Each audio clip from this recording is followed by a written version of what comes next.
The journey of Veed started just 2 years ago. So 2 years ago, I was not standing on stages. I wasn't talking about my company.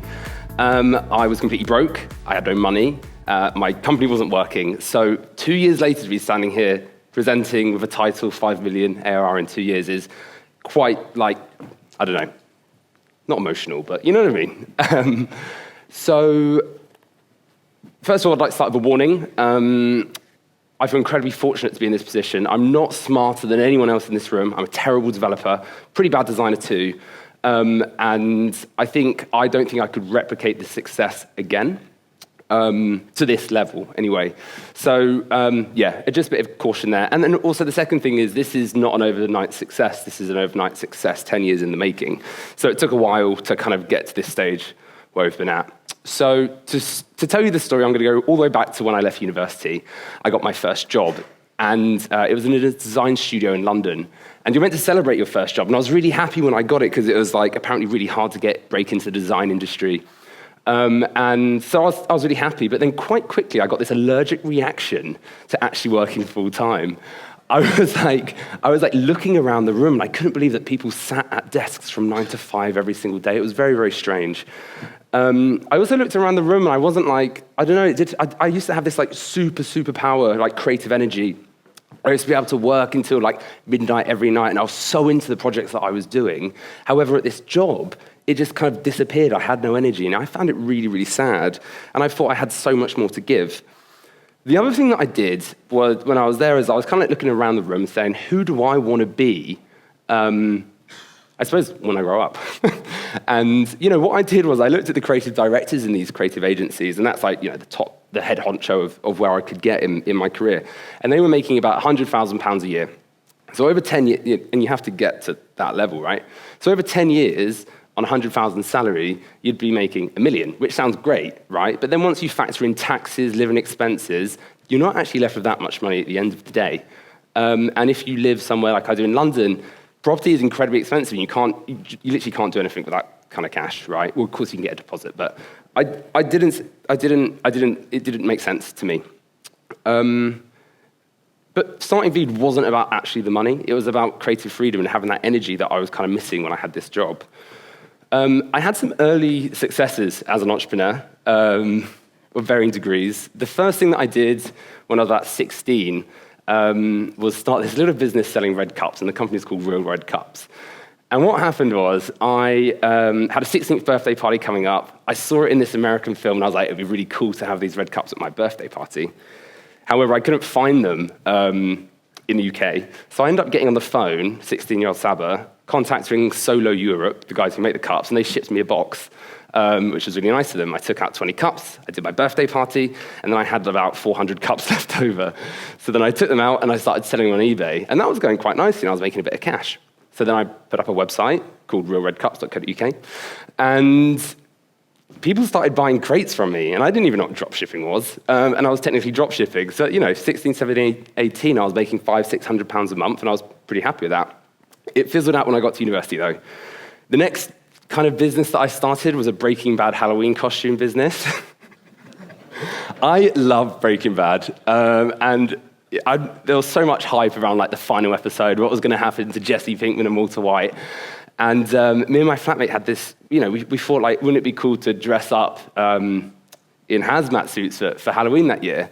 And then we thought, hang on, why don't we actually just start selling them online? So we found yellow hazmat suits from like a chemical-grade dealer. We found these blue gloves and these gas masks. And the smart thing that we did was we found all of this stuff on next-day delivery, and we sold them on 5-day lead times. So we never actually had any stock. We literally just got the order, got stock, put it in a bag, sent it off. We even started making our own crystal meth out of sugar as well to start, beating the competition and add some value. We made 14 grand in a week. That was pretty cool. And I was at university. And then the final kind of thing that I did was I was making mobile games towards the end of university when I got my first job. And I read that Candy Crush made £1 million a day. And my brain couldn't comprehend the size of that business. So I was like, I can make mobile games. So I did. And, some of them did quite well, some of them completely flopped. And, at its height, it was making about £1,000 a month. So I thought if I can take everything that I've previously done and actually went full time on doing something, maybe I could start a little company and it'd be pretty cool. So I thought, you know what, let's go work at some startups, gain some experience, learn a bit more, and also build some side projects at the same time. However, what ended up happening was I became incredibly unfocused. I was making VR projects for some reason. I was doing Arduino stuff as well and blowing up pretty much every motor that I got. Expensive hobby. Music, I was creating music, doing side projects, dev work, design, installation, creating YouTube videos. It was like I was literally all over the place, and nothing ever really got done that well. And I wasn't getting any closer to my goal of having my own little company, startup, whatever. So, on the train back to see my mum for Christmas in 2016, I cracked open my laptop, I opened my notepad, and I wrote this message to myself, which I'm actually kind of proud of. And I'll read it to you now. So this is end of 2016. 2017, how can I combine creativity and entrepreneurship? What can I do really well, and what do I want to spend my time doing? How can I spend more of my time doing what I love, making music, videos, dev, design, and film? Got a lot of passions. So plan, work less, charge more. It's quite a good plan. Put more effort into less projects. Focus more on fewer projects and make them the best they can be. And I don't know if you guys have ever felt like this, but I think a lot of people kind of fall into this trap, just kind of doing a lot of different stuff, maybe got 2 or 3 projects going, and none of them can ever really develop significantly. Around that time, one of my hobbies was creating YouTube videos. And I found, I went to an art school. I was kind of working commercially in the creative field. I was editing videos, doing my own YouTube videos. And I'm a relatively technical person. However, that confuses me quite a lot, right? And then, I can get it done. However, I was then working a contract job at a marketing agency, doing video editing, and I was asked to add text to a video all day long, literally video after video. And I was like, this is a waste of my time, this is boring. I wasn't getting paid well for it, though. And the guys that kind of hired me were more than creatively able to do it, however, didn't have the skills, didn't have the right Mac, et cetera, et cetera. So I thought, and this wasn't a penny drop moment, by the way. This was like, something interesting there, and I think that's something that I could, enjoy. So what we did next was I designed this. This is the first ever design of Veed, and it looks pretty bad. I should have went to the design workshop a couple of years ago, but anyway. And the functionality was super simple, right? I got a laser, I think. Oh, yeah. So we have a storyboard, so you can combine videos together, you can add text and images, and that was simply it. Really, really basic stuff. So what happened next was I put all the money that I had, so when friends of mine were buying their first house, I put all the money that I had together, so did my co-founder Tim, and we started, and also Bitcoin in 2017 before the boom, but whatever. Shit. And we started building, right? And I don't know, it felt kind of cool, got a little startup kind of thing going. And then not long after that, we hired a couple of junior devs who just left university. I started doing pitch competitions and we were winning. And things felt like it was kind of going well until it didn't. And basically, we ran out of money. The office that we were in was kind of given to us for free by a VC, and they kicked us out. Funds were so low, so I thought I would maybe try and raise some cash from investors because they back phenomenal entrepreneurs, right? So I got rejection after rejection after rejection, and it's quite hard to articulate how shit it felt, right? I was so upset. And I remember leaning against this wall, and I think I kicked like this for a bit, and I hit my head against it or something weird like that, just to remember how painful this experience was. And that kind of sticks with me a bit. And so what happened now was my co-founder, Tim, he got a contract job because we literally had zero. And he started giving me half of his salary every month. So kudos to Tim for being such an incredible co-founder at that point. And he's turning up mornings, working evenings and weekends. I'm doing the full day.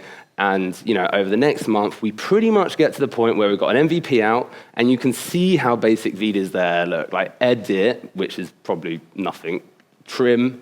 We were literally adding buttons that did nothing just to make it look more like a product. Crop, rotate, render, like very, very, very basic, and launch it on Product Hunt and spam the link around a few places, and traffic starts coming in, which is kind of cool. But I was pretty exhausted. Tim was exhausted. Like, it really, really strained relationships that I had. I wasn't able to go to friends' birthday party. Like, it was bad. Anyway. So I got a contract job too, and it was quite nice to get paid again. And what we started doing was we started taking our salaries. We hired 2 devs, again, juniors, so they would be working on the product for us. Me, Tim, are doing mornings, evenings, and weekends still. And over the space of about 8 months at this job, this started happening. We're like, oh, sick. Traffic starts going up. That's a really good sign. But it's not clear that we've actually got something here at all, right? It's just like, well, that's quite a good sign.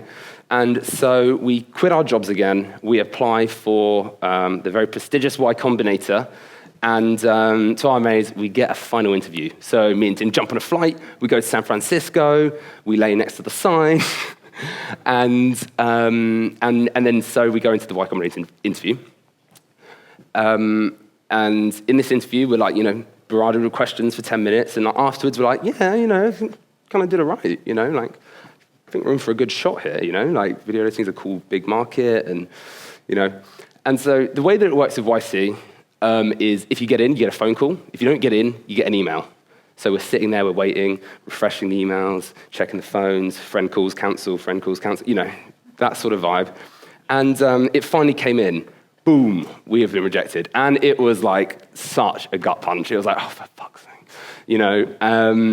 And we were pretty upset, go to bed, next day wake up, having breakfast, and we're like, you know what? Let's look at this one more time. In the end, we didn't understand why you waited so long to start charging for the product. Well, that's an easy fix. So what me and Tim thought on the Friday when we were kind of waking up was like, if we can get some paid users and revenue by the Monday, we can write YC an email, and they'll reconsider and obviously take us in, because like that's a pretty cool story, right? So that's exactly what we do. We're like, open the laptops, off we go, get payments in, get accounts in. It was like proper choppy. And to our amazement, we go live. Stripe's obviously in test mode still. But finally, $5 comes in. Yes! But that was pretty cool. And over that weekend, we actually managed to get 20 paid users. Admittedly, 2 or 3 might have been friends. But there was some real ones in there. But that was awesome. Like, we had our first paid user, and we're like, they're obviously going to take us in now. Like, how can they not? Like, this is incredible. And then obviously, we can't change our mind at this time. This is such a boring automated response. I thought they were going to be like, oh, cool, guys. Like, you've done well, but like, I'm sorry. Anyway, so, I just want to recap the amount of sand that we've ate over the last year and a half to this point, okay? Burnt through all our savings, not once, twice. Sold all our crypto, okay, not saved a bit. Failed to raise capital. Hired devs, they both quit on the same day. That was pretty bad. Spent 8 months contracting and putting that revenue back, putting that money back into the company, and then also getting rejected by YC. We had a bit of paid use at this point, and we started making a bit of money. We started growing, and things looked like it was going to go all right. And we thought, okay, we need to get to ramming profitability. At that point, you can't kill us. No more contracting, no more years waiting. We've got a bit of cash coming in. We're chill. And our expectation at the time was like, you know what? If we could get to $2,000 a month each, we'd be so happy. And then this happened. We're like, whoa, hang on a minute. 5,000 MRR in 4 months or something like that. I was like, this is crazy. And I was looking at Josh Pigford's blog post on Bear Metrics about ARR milestones, and I was like, we're pretty quick. This is awesome. Users really started enjoying the product, and when we started charging, they then started being a lot more articulate about what they wanted in the product and what we needed to build. So we were like, okay, this is cool. So then we started building more of the features that the users were looking for. And then, 9-10 months in, this happened. We're like, wow, that's pretty cool. This is beyond my wildest expectations, by the way. This was not the plan. But it was pretty cool, obviously. And yeah, and then like it was very clear, like, you know, we're on the way to 1 million at this point. That's awesome. And so I, at the point of that YC rejection, did nothing apart from growth. Nothing. I didn't build any features. I did no more design work. The only thing that I did was grow the product. How did I grow the product? I answered 160 questions on Quora. I created 30 YouTube videos, did 10 blog posts, 20 landing pages, joined every single Facebook group there was. I did 15 product launches on Product Hunt, which you can no longer do because we probably messed that up for everyone else. I'm sorry. And I built a bunch of tools as well. Okay, I did a bit of code. And that's how we grew the product. Like that was the kickstart. That's the thing that, you know. And then obviously 12 months in, we hit 1 million ARR. Wow, that was just so ridiculous. At this time, we had a team of 10. And what was interesting is, again, like, do check out that Bear Metrics blog post on revenue milestones. It's really, really good. The first million took 12 months. The second million took only 4 months later, right? So the team grows. We're now a team of, 50, 60, something like that. It's pretty exciting. We know what levers to push, and it just starts snowballing. We're just doubling down exactly on what was working, and it's just started taking off. So we get to 2 million 4 months after that. I think, 3 months after that? It was 3 million. It was absolutely ridiculous. Obviously, the investors then decided to come back because we're such a great team, as I said before. And, you know, we've been inundated with investors at this point. And then so I did a presentation to the company at 2 million ARR, and I was like, guys, I know how to get to 10. And it was really simple, double down. Like, what we're doing is working, and it's working phenomenally well. We just need to get better at what we're doing. We found an acquisition channel that worked incredibly well. We were able to build the products that we wanted and deliver it to the user in a meaningful way. We had the right team. It felt like all the stars were aligning. So I took this screenshot just before when I had to do the submission for the slides. I think we're maybe tonight or tomorrow morning going to cross 500,000 in monthly recurring revenue, which is ridiculous, which is obviously 6 million ARR. And there's also like no sign of it slowing down, which is super, super cool. But I suppose you guys want to know exactly how you can build a company to 5 million ARR in 2 years. And that's quite hard. There's a lot involved in that. There's a lot of luck. There's a lot of hard work. There's a lot of stuff. So what I want to do is give you 6 really, really actionable tips and observations that I have from my own personal experience about how we managed to grow Veed to 5 million ARR in 2 years. Number 1, start niche, but in a big market. This is so, so important. If you are in a niche, and when I say niche, a niche that's not in a big market, you're never going to be able to really, really scale and start addressing the larger market that's there. A really good example of this is Adobe being valued at 300 billion. Huge company with a massive creative suite, marketing automation, loads of tools, right? But in there is video. That's a good start. Vimeo is being valued at 5 billion, which has a bunch of video tools. Veed at 1 million ARR could trim 1,000 MRR, was just able to trim a video. But it's quite easy to see how you can go from trim and start going up, getting closer to Vimeo and hopefully Adobe one day. I don't know.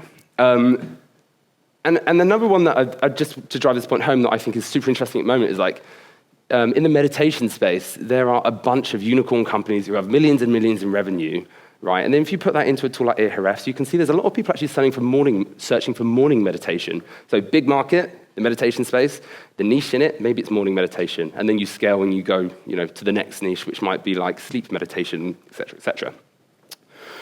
Number 2, every product has an acquisition channel. And I think this is something we realized very, very early on. And being able to identify the acquisition channel for your company and the category of company that you are in is incredibly powerful because from day one, you know where to go. At the top here, you see Veed, and this is our breakdown of how we get traffic. This is public data. You can see it on a website like SimilarWeb. Below me is competitor A. Below that is competitor B. They look very, very similar, don't they? It's because the majority of search on all of these platforms, search is the main acquisition on all of these platforms. If you have a different product, you might see that social is a really big driver, and you might also see that maybe direct mail or something like that. So understanding the acquisition channel for each product is great because then you can start replicating that yourself. Number 3 is my favorite, but first,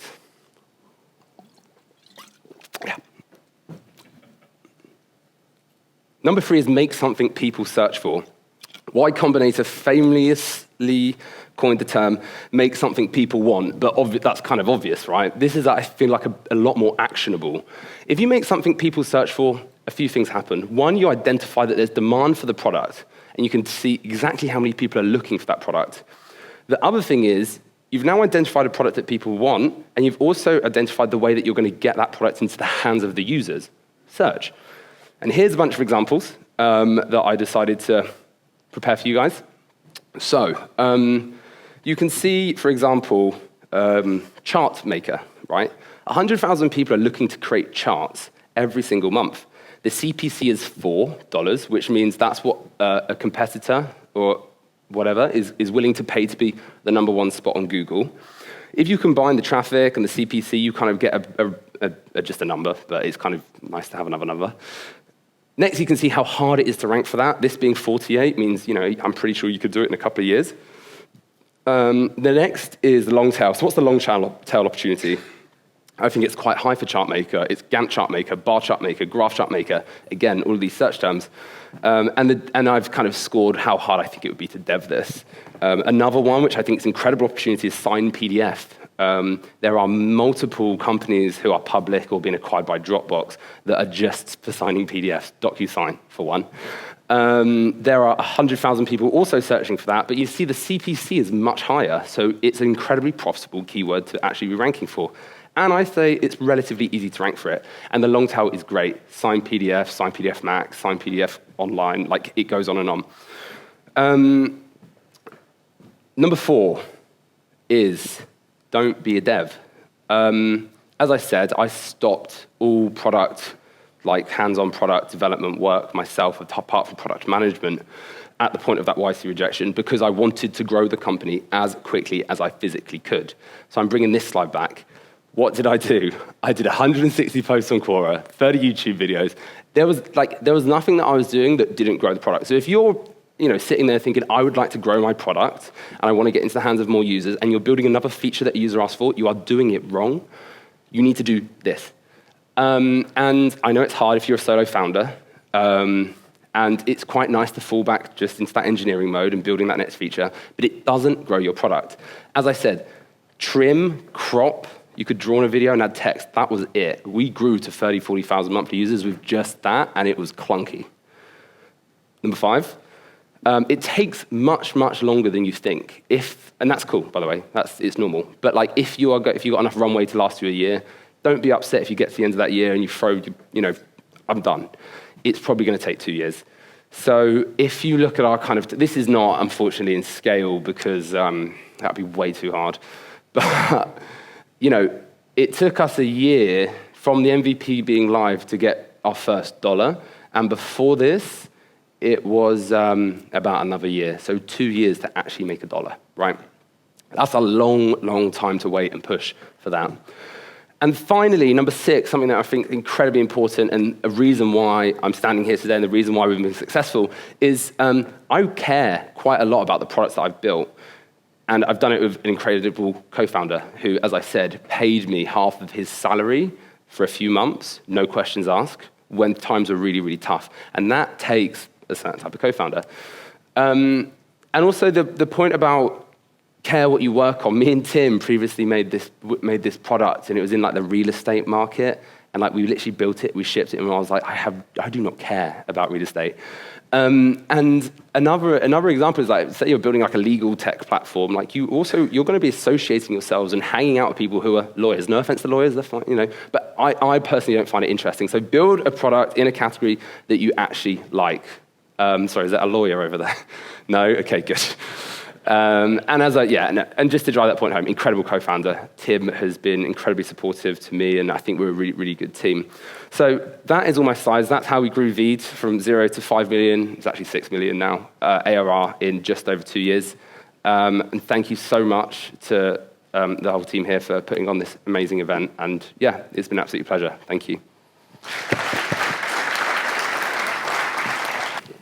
Hey, that was amazing, very inspiring. I'm curious because, this seems anyway, you followed your intuition, right? And then you kind of, grew your business, of course, with a lot of hard work. And then one of the lessons that you shared is to like do this research and then figure out what people are searching for. Did you at some point kind of like switch to that and like start making pivots to your landing pages? Yeah, I had no idea about any of this stuff. It was only from being I was just like stalking. Like I was listening to every podcast that the head of growth of Canva or this or that has ever been on. I was looking at every marketing analytical tool. I was listening to every single podcast that Melanie from Canva was on and all the other competitors. And I started seeing a bit of a trend. And then as I saw SEO was working for us, I just went super, super deep. And I'd love to know how you got into YC. Hey, Sabba, thanks for your talk and your amazing journey. I think the first time I read about you was when you were spamming Hacker News with all your posts. It was amazing to read along the way. I was wondering, especially in the beginning, as a bootstrapped company and two bootstrapped founders, you were doing a product which required quite some resources with all the video processing, etc. And especially in the beginning, everything was free. Did you have any challenges funding that part, and how did you plan on that? So running Veed from a technical standpoint, as of today, costs about $30,000 to $40,000 a month. Back then, we had $100,000 in Google credits. And in fact, no, it was actually like 2,000. And then we literally went to Google's office and demanded to speak to someone who could up it. And that actually worked. He's a really nice guy, actually. Really nice guy. The part, our technical, this was the edge of our technical experience and expertise at the time. So that was probably the hardest thing, and that's why we had to bring people in quite early. But because, honestly, I think if you're a developer, you could build that early version of Veed in a couple of weeks if you really wanted to. Dave. Hey, Sabba, how's it going? Oh, Christ, sorry, a bit loud. Just checked out your pricing. It's really reasonable. It's like sort of 18 and sort of 25 pounds, and it sort of maybe goes against the grain of some of the sort of raise your pricing type stuff. Also, I'm guessing it's aimed at prosumers rather than B2B. Yeah. Can you talk a little bit about that? Because what you're doing is working. So. Okay, so there are about 250 million searches for video creation, editing related searches annually in the English language. That's a lot of people. There's multiple apps on the App Store with over 100 million downloads, and they can't quote any higher than that. So the market is huge. We have about 1.5 million people coming to the site every single month at the moment. And so with that volume, we can charge that price. And it is quite, I think we could up the price, but we don't want to, we're kind of chill. Everyone needs to up their price, don't they? Let's be honest. And also, Dave has just launched his products today, haven't you, Dave? So Dave's taking pre-sign-ups today. Please find Dave at the bar, and he's got an email list, and I for one, will be signing up. You're going to look great, Dave.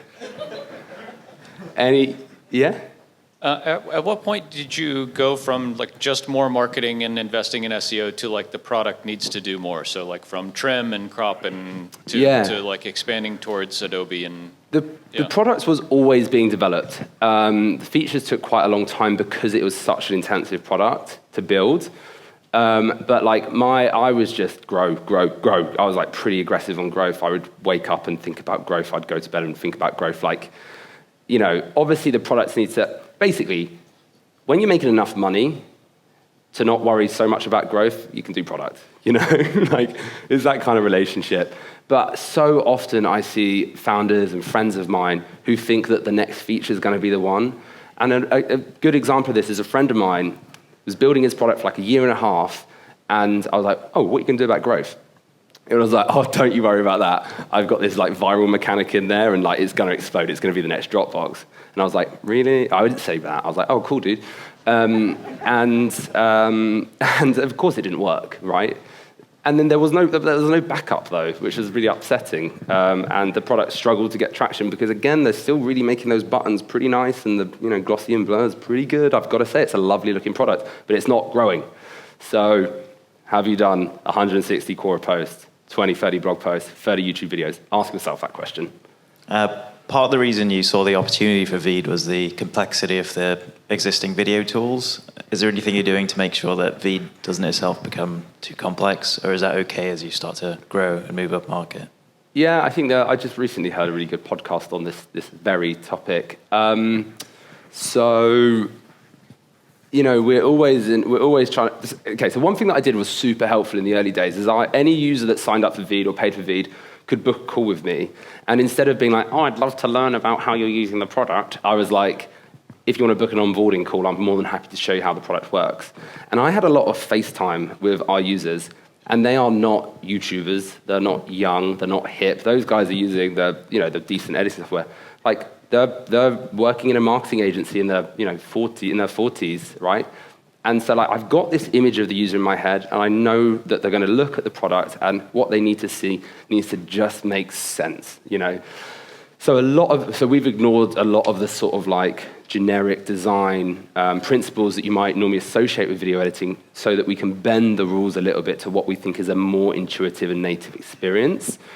It just comes down to having great designers that we have on our team and great PMs that are able to kind of do that filtering for us now. But early days, it's quite hard to build a really featureful product in this space. Thanks for joining us. I hope you got as much value out of that talk as I did. And as a reminder, that talk was from our 2021 MicroConf Europe event. Tickets to our 2022 event have gone on sale, and that is in Malta in November. And you can get all the details and buy your ticket at microconf.com/Europe. I hope to see you there.